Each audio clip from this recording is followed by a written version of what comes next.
தமிழ்நாடே கேள்விப்பட்டிராத அதிரடி விலை குறைப்பு சூப்பர் சரவணா ஸ்டோர்ஸ். வணக்கம். இது தமிழ் குரலின் சிறப்பு நேர்காணல். இன்றைக்கு நம்மோடு இணைந்திருக்கிறோம் ரஸ்லின் மீடியாவின் முதன்மை ஆசிரியர் மூத்த பத்திரிகையாளர் ஐயா முனைவர் உமாபதி அவர்கள். சார் வணக்கம்.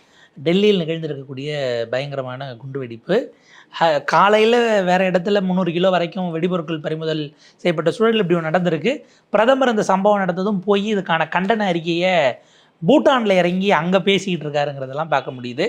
இது ஒரு உளவுத்துறை பொறுப்பேற்று இருக்கணும், யாரும் அதிகாரிகள் மேலே நடவடிக்கை எடுக்கல அப்படிங்கிற மாதிரி விமர்சனங்களும் வருது. எப்படி பார்க்குறீங்க சார்? இந்த உளவுத்துறையில் இருக்க அதிகாரியே பழைய அதிகாரியை தானே போட்டு வச்சுருக்காங்க இன்னும் அப்படின்ற மாதிரி தான் தகவல் இருக்குது. அதாவது இது என்னென்னா, இவர்கள் எந்த இயக்கத்தை சேர்ந்தவங்களா என்னன்னு தெரியல. ஏன்னா 3 பேருமே இப்போ மத்திய அரசு சொல்லியிருக்கிறது 3 பேருமே டாக்டர்.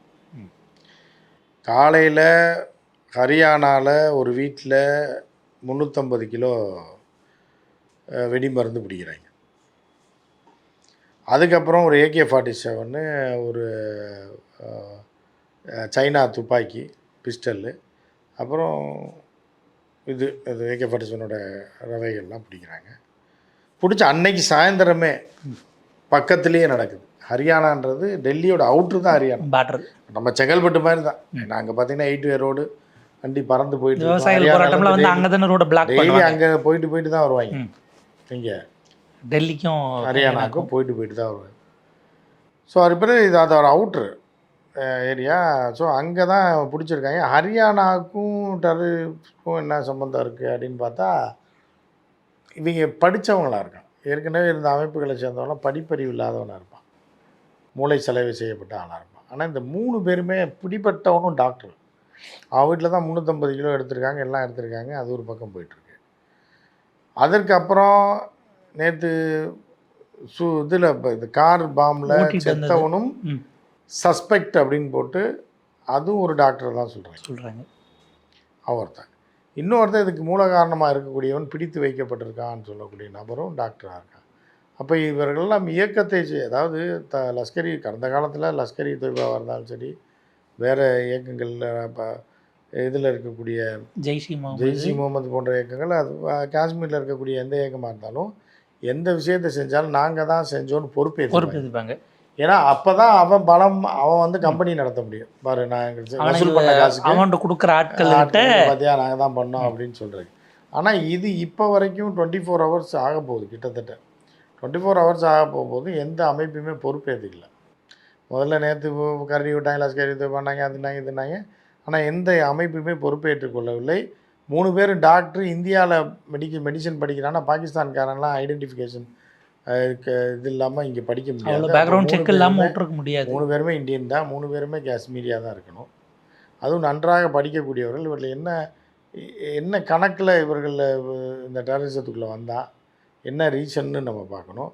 எந்த இயக்கமும் இல்லை. அப்போ புதிதாக வேறு ஏதாவது இயக்கம் தோன்றப்பட்டிருக்கான்னு பார்க்கணும். அவங்களுக்கான அந்த லிங்க் இல்லை, இவங்களுக்கு சந்திக்கக்கூடிய இடமா பொது இடம் எது இருந்தது, யார் அந்த மூளைச்சலவைக்குள்ளே ஈடுபட்டது, இவர்கள் வந்து ஒருவேளை காஷ்மீர் அந்த புதிய அரசியல் சட்டத்தில் மாற்றம் கொண்டு வரும்போது 370 நீக்கம் இல்லை அது சார்ந்த விஷயங்களுக்கு பிறகு, இல்லை பாஜக வந்த பிறகு அங்கே ஏதாவது பாதிக்கப்பட்டவங்க வந்து ஏதாவது ஒரு அமைப்பை கட்டினாங்களா என்னன்றதை பற்றி தீவிரமாக விசாரிக்கப்பட வேண்டிய விஷயங்கள் தான் இருக்குது நிறையா. அதுவும் வந்து என்ன அப்படின்னா, நேற்று பூரா வண்டி எடுத்துகிட்டு ஏதோ ஜாலியாக டூர் வந்த மாதிரி சுற்றி இருந்திருக்கேன். CCTVயில் அவ்வளோ ஃபுட்டேஜ் வருது. இங்கே போயிருக்கான், அங்கே போயிருக்கான், பானிபூரி சாப்பிட்ருக்கான், பாவ் பாஜி சாப்பிட்ருக்கான்றாங்க. என்ன எப்படியா டெல்லி வந்து தலைநகரம். இந்த தலைநகரில் நம்ம தமிழ்நாட்டோட சட்ட ஒழுங்கு பார்த்தீங்கன்னா, நீங்கள் 6 மணிக்கு மேலே சட்ட ஒழுங்கு எப்படி இருக்கா இல்லையான்னு தெரிஞ்சிடும். இந்த பாலுக்கெலாம் ஒரு மீட்ரு மாதிரி விட்டு பார்ப்பாங்க எவ்வளோ தண்ணி கலந்துருக்குன்னு. அது மாதிரி தமிழ்நாடோட சட்ட ஒழுங்கை பற்றி தெரிஞ்சுக்கணுன்னா 8 மணிக்கு மேலே சனி ஞாயிறு பார்த்தீங்கன்னா எவ்வளோ ஸ்ட்ராங்காக இருக்குன்னு தெரியும். ஒருத்தன் குடிச்சிட்டு வண்டி ஓட்ட முடியாது. அவன் என்ன ரூபத்தில் வந்தாலும் பிடிச்சிருவாங்க. குடிச்சிட்டே ஓட்ட முடியாது. வயிற்றுக்குள்ளே இருக்கிறதே கண்டுபிடிச்சி நிறுத்தி வச்சு ஸ்கேன் பண்ணி இது பண்ணிடுவாங்க. அந்த மிஷின் பழகி குடிக்காதவனுக்கும் குடிச்சான்னு காட்டுற சிக்கல் வர்றதெல்லாம் அந்த அளவுக்கு இருக்குது தமிழ்நாடு போலீஸ். ஒரு 50 போலீஸை கூட கூப்பிட்டு போய் அங்கே பார்டரில் போட்டுருந்துருக்கலாம். குடிக்கிறவனே விட மாட்டாங்களே, இவங்க வந்து வெடிக்கிறவனை விடுவாங்களான்ற மாதிரி வெடிகுண்டோட அவனே விட்டுற மாட்டாங்க, ஸ்கேன் பண்ணிடுவாங்க நம்ம ஆட்கள். ஸோ அப்படின்னாலும் பண்ணியிருக்கலாம். அப்போ எவ்வளோ வீக்காக மத்திய அரசு இருக்குது. தலைநகர் டெல்லியில் அதுவும் மத்திய அரசு முழு கட்டுப்பாட்டில் இருக்கக்கூடிய உள்துறை கட்டுப்பாட்டில் தான் காவல்துறை இருக்குது, ஆர்மி எல்லாமே இருக்குது. டெல்லி போலீஸும் அவர் கட்டுப்பாட்டில் தான் இருக்குது. அப்படிப்பட்ட ஒரு தலைவன், ஒரு மிகப்பெரிய ஒரு மிரட்டல் நாயகன் மீறி வந்து ஒருத்தன் குண்டு வச்சுருக்கான். அப்படிங்கும்போது இவர்கள் எந்த அளவுக்கு லெத்தார்ஜிக்காக இருக்காங்களா, இல்லை உளவுத்துறை ஃபெயிலியர் ஆகி போச்சா, இல்லை வேறு எதுவும் நடக்குதா, என்ன கர்மாந்திரம்னே தெரில. அப்படி தான் போயிட்டுருக்கு. கடந்த முறை பகல்காம் நடந்தபோது பிரதமர் வெளிநாட்டு பயணத்திலேருந்து வேக வேகமாக வந்தார். வந்து ஸ்பாட்டுக்கு போகாமல் பீகாரில் போய் இதுக்கு நாங்கள் பழி வாங்குவோம், அதுக்கு நாங்கள் சிந்தூர் அதெல்லாம் அங்கே தான் காயின் பண்ணி பேசினாப்புல. இப்போ இது சம்பவம் நடந்த பிறகு பாதிக்கப்பட்டவங்களை போய் பார்ப்பாருன்னு பார்த்தா அவர் பூட்டானுக்கு பழைய பயணம் ஏற்கனவே ஃபிக்ஸ் ஆன ஏற்கனவே போட்ட பயணம். அதாவது இங்கேருந்து அங்கே போவாரா, அங்கேருந்து இங்கே வருவாரான்றது ஆட்டோ கண்ணாடி திரும்பினா ஸ்டார்ட் ஆகுன்ற கதை தான். எங்கேருந்து கண்ணாடி திரும்பினாலும் ஆட்டோ ஸ்டார்ட் ஆகாது, சாவி போட்டால் தான் ஸ்டார்ட் ஆகும். அந்த கதையில் என்ன வடை சுட்டாலும் அதை பற்றி எவனும் கேர் பண்ணி இப்போ எல்லாம் புரிஞ்சுக்கிட்டாங்க. இந்த 5 வருஷத்தில் எல்லாமே நடிப்பா கோபால்ன்றது மக்களுக்கே புரிஞ்சுச்சு. பீகாரியிலே புரிஞ்சுக்கிட்டாங்க. இனி வந்து இவங்களை நம்பி பேசல, இவங்களை துரத்தி விட்டால் தான், அதாவது பாஜகவை சாணி உருண்டை அடி செருப்படி எல்லாம் பண்ணி ரொம்ப இது பண்ணிருக்காங்க. ஆனால் ஜியோட கதையெல்லாம் பழிக்காது. போன எலெக்ஷனோட முடிஞ்சு போச்சு. ஏன்னா மக்கள் ஜிக்கும் ஓட்டு போடல, அது திருட்டு ஓட்டு சோரியில் தான் ஜெயிச்சிருக்காரு அவர். இப்போயும் அப்படி தான் ஓட்டிகிட்டு இருக்காங்க. அதனால் இவர்கள் மேலே மதிப்பு கிடையாது இந்திய மக்களுக்கு. இருந்தாலும் எதையாவது ஒன்று உருவாக்கணும், தேசபக்தின்ற வடையை சுட்டு ஒரு இதை பண்ணணுன்ற மாதிரியான ஒரு விஷயத்தை பண்ணிக்கிட்டே இருக்காங்க. அது வந்து ஃபெயிலியர் ஆயிடுது. அதான் பார்க்க முடியுது. இப்போ இதை பற்றி தீவிரமாக விசாரித்து இவங்க என்ன சொல்கிறாங்களோ அதுதான் நமக்கு. இல்லை, இப்போ புல்வாமாக்கே அவங்க அவ்வளோ தூரம் உள்ளே வராங்க, டூரிஸ்ட்டுகள் இது பண்ணியிருக்காங்கன்னா, அன்னைக்கு ஐபியினுடைய தலைவராக இருந்தவர் அவர் மேலே நடவடிக்கை எடுக்கல. இப்போவும் அவர் தான் தலைவராக இருக்கார். அவர் எக்ஸ்டென்ஷனில் கொடுத்து வச்சுருக்காங்கிறாங்க. அப்போ இது உள்ளுக்குள்ளே என்ன நடக்குதுன்ற ஒரு சந்தேகம் எல்லாருக்குமே எழுது. எதிர்கட்சிகள் மட்டும் இல்லாமல் அடிப்படை அறிவு உள்ளவனு கூட தெரியும். அப்போ அவர் ஒரு தலைவனாக போடுறீங்க, அவன் ஒரு தருதலையாக இருக்கான். நான் இவரை சொல்லலை, தருதலையாக இருக்கான், இத்து போனவனாக இருக்கான். அவன் நடவடிக்கை எடுக்கணும். அதுவும் எடுக்காமல் தொடர்ந்து இந்த தாக்குதலில் பூரா இந்த ஆளையே ஒருத்தரை போடுறீங்க. அப்படிங்கும்போது இதில் வேறு எதுவும் உள்குத்து இருக்கான்றதை பார்க்க வேண்டியது. ஏன்னா ஏதாவது நடக்க முடிஞ்சது, அவர் தடுத்துட்டாரு, முறிச்சிட்டாரு, பதவி மிக திறமையான ஆளு அவன் உள்ள வந்து டூரிஸ்டுங்களெல்லாம் சுட்டு இது கொண்டு போனோன்னா அந்த தலைவனை திருப்பி வைக்கிறாங்க. அப்படின்னா இதில் ஏதோ என்ன இருக்குன்றது. அப்போ அவர் பொறுப்பே இல்லைன்னு சொல்ல வரீங்களான்னு ஒரு கேள்வி வரீங்களா? இல்லை அவர் இன்னும் திறமையாக பணியாற்றுறாரு, இன்னும் 10 பேர் வந்து குண்டு வைப்பான்றீங்களா? என்ன சொல்ல வரீங்கன்னு தெரியல. ஸோ அதுதான், அதாவது இதில் உள்ள உள்குத்தெல்லாம் வந்து தேசபக்தின்ற பேரில் முறியடிச்சிடும், யாரும் கேட்க முடியாது. ஏன்னா பிரதமர் போய் பூட்டானில் இது வந்து மிகப்பெரிய சதி செயல், அதுக்கு நாங்கள் உரிய பதிலடியை திரும்ப கொடுப்போம்னு சதி செயலுங்கிறத அவங்க ஒத்துக்கிறாங்க. பட் விபத்தில் பிளான் அப்படிங்கிற இடத்துக்கு போகிறாங்க. அது வெடிகுண்டு எடுத்துகிட்டு போகும்போது என்ன விபத்து வேறையாக நடக்கும்? நாய் குறுக்க வந்துருச்சு, வெடிகுண்டு வெடிச்சிருச்சு நான் சொல்ல முடியாது. அப்போல்லாம் இன்னைக்கு சிலிண்டர் வேணும் ஒன்று கவுந்துருக்கு நாய் குறுக்கால வந்து அந்த மாதிரி. இப்போ அவன் பாவம் வேறு எங்கேயும் எடுத்துகிட்டு போகிறாங்க, ஆந்திராவுக்கு எடுத்துகிட்டு போயிட்டு இருந்தான், ஊடால் நாய் வந்ததுனால டெல்லியிலே வெடிச்சிருச்சு அப்படின்னு சொல்ல முடியாது.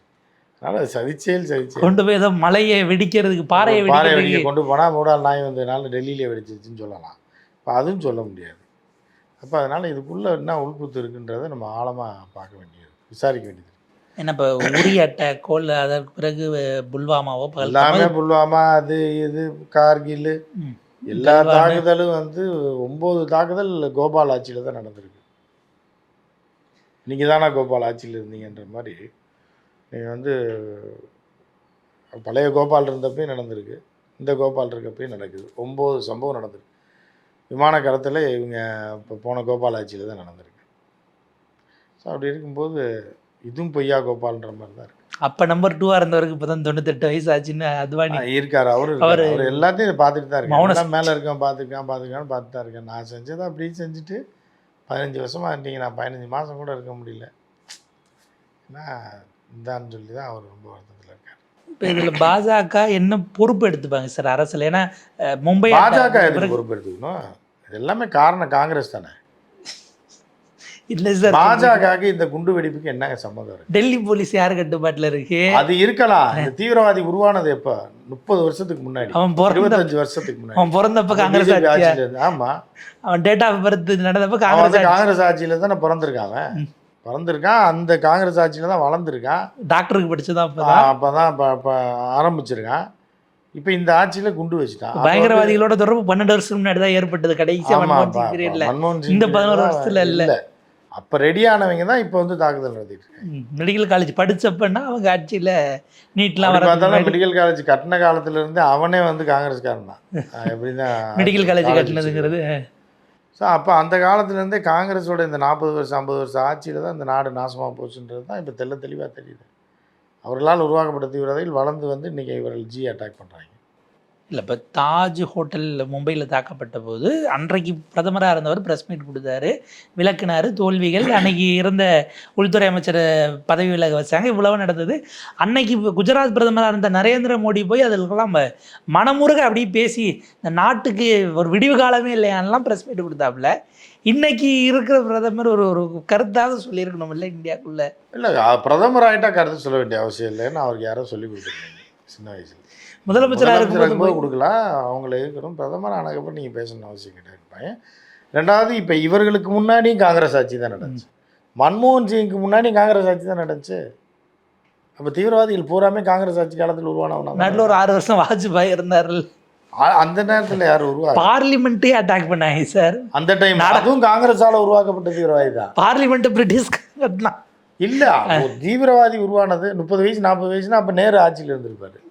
நேரு ஆட்சி காலத்தில் உருவானவன் தான் வாஜ்பாயில் அட்டாக் பண்ணான். பாகிஸ்தானை பிரிச்சு இதில் வந்து இந்திரா காந்தி ஆட்சியில் பிறந்து வளர்ந்தவன் உருவானவன் தான் ஆட்சியில் அட்டாக் பண்ணுறான்.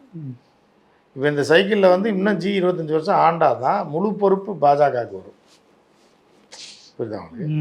இன்னொரு 25 வருஷம் போனால் தான் இவர்கள் முழு பொறுப்பு. அது வரைக்கும் இவர்களை குற்றம் சாட்டவே முடியாது. காங்கிரஸ் தான். அதாவது இவங்க ஆட்சியில் பிறந்த பிள்ளைகளுக்கு தான் அவங்க பொறுப்பிடுங்க. ஆமாம், ஜென்சிக்கும் அடுத்தது 2014 வளர்ந்து அதுக்கு பிள்ளை பிறந்து அது காலேஜில் சேர்ந்துருச்சுன்னா அவன் அந்த பயங்கரவாதி ஆனால் மட்டும்தான் பிஜேபி பொறுப்பாக முடியும். இப்படி எல்லாத்துக்கும் காங்கிரஸ் தான் காரணம். பொன் ராதாகிருஷ்ணன்ட்ட ரிப்போர்ட்டர் ஒருத்தர் மைக்க நீட்டி, டெல்லியில் அரவிந்த் கெஜ்ரிவால் ஆட்சியில் இருந்தால் இப்படி தான் நீங்கள் பொறுமையாக இருக்க சொல்லி கேட்டிருப்பீங்களா, கொந்தளிச்சிருப்பீங்கள்ல பாஜக அப்படின்னு கேட்ட உடனே ஒரு டென்ஷன் ஆகிட்டாப்புல. அங்கே பாருங்கள், இதனால் பாஜகவுக்கு லாபம் கிடையாது. டெல்லியில் அப்படி நடந்தால் இன்றைக்கி தேர்தல் நடக்குதுன்னா எல்லாம் சொல்கிறாங்க, நடந்தால் எங்கள் மேலே தான் எல்லோரும் கோவப்படுவாங்க, அப்போ எங்களுக்கு எதிராக தான் போகும். அதனால் இப்படி சொல்லாதீங்க, விசாரணை நடந்தால் தான் இதில் காங்கிரஸ்க்கு என்ன பங்கு இருக்குது, ராகுல் காந்திக்கு என்ன பங்கு இருக்குது தான் நான் சொல்கிறேன். இப்போ அவர் என்ன சொல்கிறது, நம்ம சொல்ல, அவர் மினிஸ்டராக இருந்தால் எம்பியாக, நம்ம சாதாரண நாளே நம்மளே சொல்லுவோம். முழுக்க முழுக்க காங்கிரஸ் தான் காரணம். ராகுல் காந்தி வரைக்கும் பங்கு இருக்குதுக்காக தெரியும். தாத்தா ஆட்சி காலத்தில் தானே இது பண்ணியிருக்காங்க, பாட்டி கொள்ளு தாத்தா எல்லாரும் இருக்கும்போது ஏதோ ஒரு அவங்க குடும்ப ஆட்சியில் தான் இது நடந்திருக்கு. அவன் அந்த பையன்தான் வளர்ந்து வந்து இன்றைக்கி டாக்டர் ஆகி குண்டு வைக்கிற அளவுக்கு ஆகியிருக்காங்க போது, இப்போ தீவிரவாதியை உருவாக்குனது இந்தியாவில் யாருன்னா காங்கிரஸ் தான் அப்படின்னு சொல்லி முடிச்சுருவாங்க. ஜி இது சம்மந்தமாக எதுவும் அறிக்கை சம்மந்தமே இல்லை, அவருக்கு என்ன? அமித்ஷாஜி அப்புறம் எதுக்கு கூட்டமெல்லாம் பாதுகாப்பு இருக்கா? இப்போ காங்கிரஸ் காலத்தில் உருவான தீவிரவாதிகள் நம்மளை அட்டாக் பண்ணிடாமல் இருக்கிறதுக்கு பாதுகாக்கிறார் சார். எல்லையிலேருந்து 45 கிலோமீட்டர் 2019 எலெக்ஷனுக்கு முன்னாடி வந்தாங்க, 40-50 ராணுவ வீரர்கள் இறந்தாங்க, அவ்வளோ தூரம் அவன் வெடிபொருள்கள் எடுத்துகிட்டு வந்தான் அப்படின்னு எப்படி அலோவ் பண்ணிங்கன்றதுக்கே பதில் சொல்ல. இப்போ டெல்லி வரைக்கும் வந்துட்டாங்க, இதுக்கு வண்டியில் லோட் பண்ணி தான் போயிட்டுருக்கேன். இன்னமும் இன்றைக்கி வந்த மாதிரி சொல்கிறீங்க. அது ஏற்கனவே பார்லிமெண்ட் அட்டாக்லாம் டெல்லி வந்து தானே பண்ணாங்க, பெங்களூர் வரைக்கும் வந்துட்டாங்க. இதுக்கப்புறம் அவங்க இந்தியா முழுக்க அவங்க ஃப்ரீ பர்மிட்டில் டோல்கேட்டில் எதுவும் வந்து 600 ரூபா கட்டி வருஷத்துக்கு 3000 ரூபா கட்டி வருஷத்துக்கு ஸ்லிப்பு வாங்கிட்டு. இல்லை, அவங்க சவுத் இந்தியாவுக்கு வர மாட்டாங்க, நார்த் இந்தியாவுக்கும் வர மாட்டாங்க. அவங்க டார்கெட் டெல்லி மும்பை தான், காஷ்மீர் பஞ்சாபுக்குள்ளேயும் வர மாட்டாங்க, பஞ்சாப் ஹரியானாவுக்குள்ளே உள்ளே வர மாட்டாங்க. அவங்களோட டார்கெட்டு காஷ்மீர், டெல்லி, முடிஞ்சா யூபி. சரி, யூபி கூட இல்லை, மும்பை. யூபியில் அட்டாக் பண்ண என்ன பண்ணுறது? அவன் 4 பேர் மாட்டோடு இருப்பான், அவன் செத்து போயிட்டானா 4 மாடு 4 ஆள் சாரனால எந்த பிரயோஜனமும் இல்லை. மும்பையில் வச்சா தான் பரபரப்பு ஏற்படும், டெல்லியில் வச்சா. அதனால அவங்க அதுதான் டார்கெட். மும்பை கோஸ்ட்டையும் அவங்க யூஸ் பண்ண வாய்ப்பு இருக்குன்ற வகையில் இருக்குது வருவாங்க. பார்ப்போம் சார், இது ஒரு பயங்கரமான விஷயம், அதில் உயிரிழப்புகள் நடந்திருக்கு. ஆனால் யாருமே பொறுப்பேற்கல, அரசியல் அதிகாரிகள் மட்டத்திலேயாச்சும் கவர்மெண்ட்டில். இல்லை, ராகுல்னாலும் சரி நான் பொறுப்பேற்றுக்கிறேன் எங்கள் குடும்பத்தை சார்பில்னு சொல்லிட்டா முடிஞ்சிடும். ராகுல் காந்தி இதுக்கு பொறுப்பேற்றுக்கிட்டு ராஜினாமா பிரச்சனை முடிஞ்சிடும். போயிட்டாப்லன்னா அரசியலே வேண்டாம், என்னை திகார் ஜெயிலில் அடைச்சிருங்கன்னு சொல்லி அவரே போய் திகார் ஜெயிலில் கதவு தட்டினாருன்னா அவங்களே திறப்பாங்க. உள்ளுக்குள்ளே போய் வரமாட்டேன், நான் இங்கே இருக்கேன், ரிசைன் பண்ணேன், நான் தான் காரணம்னு சொல்லிட்டாப்புலன்னா இந்த பிரச்சனை இதோட முடியும். இல்லைன்னா இது வந்து பிஜேபிக்காரையும் விட மாட்டாங்க. கண்டிப்பாக சார், நேற்றுலேருந்தே ஆரம்பிச்சிட்டாங்க அவங்க பூரா சோஷியல் மீடியாவில் என்னென்னமோ கதை போட்டுக்கிட்டு இருக்காங்கிறதெல்லாம் இந்த நம்ப முடியாத அளவுக்கு இருக்குது. இதுக்கு நடுவில் இன்றைக்கி காலையில் ஹிந்தி ஆக்டர் தர்மேந்திரா இறந்துட்டாரு கிளப்பி விட்டாங்க, அவர் உயிரோட தான் இன்னும் ஐசியூவில் இருக்காருன்னு ஒரு டைவெர்ட் பண்ண கிளப்பினாங்களான்னு தெரியலன்னு மீடியா வேற போட்டு சொன்னாங்க. காலையில் செத்துட்டாருனாங்க. அப்புறம் ஒரு மணி நேரம் கழிச்சு நடிகை ஏமா மல்லி உயிரோட தான் இருக்காரு, மீடியா ஏன் இப்படி பண்ணுறீங்க, நான் அப்போ தான் அவங்களோட பேர பசங்கிட்ட கேட்டேன். இல்லை நேற்று நைட்டு இறந்துட்டாருன்னு கிளப்பி விட்டாங்க. இல்லை உயிரோட தான் இருக்கான்னு நைட்டே பதில் போட்டாங்க. திருப்பி காலையில் இல்லை இறந்துட்டாரு. நைட்டு போட்ட ஸ்க்ரீன்ஷாட், நைட்டு போட்ட உயிரோட தான் இருக்காருன்னு போட்ட ஸ்க்ரீன்ஷாட்டை அஃபிஷியலாக அறிவித்த பிறகு எடுத்து கொண்டு வந்து நீங்கள் ஏமாத்துறீங்கன்னு அந்த பக்கம் டைவெர்ட் பண்ணி கொண்டு போகிற மாதிரி ஒரு இதுவும் ஓடிக்கிட்டு இருக்கு. என்ன ஆகுதுங்கிறத பார்ப்போம். இது கடைசி வரைக்கும் அதிகாரிகள் மட்டுமோ இல்லை அரசியல்வாதி மட்டுமோ பொறுப்பு இல்லை அப்படின்னா காங்கிரஸ் கட்சி தான் பொறுப்பாக இருக்கணும் இடத்துக்கு தேசபக்தர்கள் இன்னைக்கு பேசிகிட்டு இருக்காங்க. எப்படி போகுதுன்னு பார்ப்போம். நேரத்துக்கு நன்றி.